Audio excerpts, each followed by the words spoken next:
Salam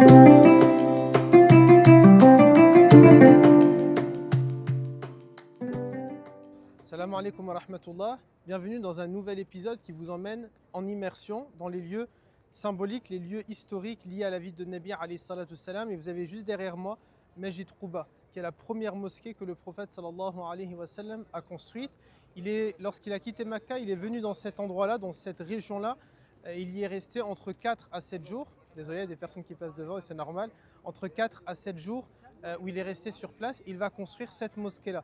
On voit à quel point le Nabi alayhi salam était attaché au lieu d'apprentissage, au lieu de savoir, parce que les mosquées n'étaient pas, comme elles le sont parfois maintenant aujourd'hui, elles n'étaient pas uniquement des lieux où on faisait les 5 prières, c'était des centres d'apprentissage, des centres de savoir, des centres culturels, c'était des lieux de rencontre, des lieux où on pouvait même se faire soigner, c'est ce qu'on appelait d'ailleurs parfois Dar al-Hikma, les maisons de la sagesse.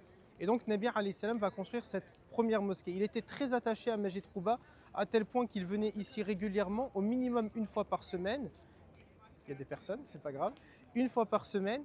Et tellement il a aimé ce lieu-là, il a demandé à Allah Azza wa Jal de lui donner une valeur, une importance particulière. Tout comme Masjid al-Haram à Mecca, tout comme Masjid al-Haram ici à Médine, tout comme la mosquée d'Al-Aqsa à Jérusalem en Palestine, eh bien Nabi alayhi salam va demander une valeur particulière pour Masjid Quba. Et de quoi il s'agit? Il s'agit tout simplement, tout bonnement, d'une umrah. Celui qui va se purifier à l'hôtel si vous êtes visiteur ou chez vous, si vous vivez ici, et que vous venez ici pour accomplir 2 unités de prière, eh bien c'est la récompense d'une umrah.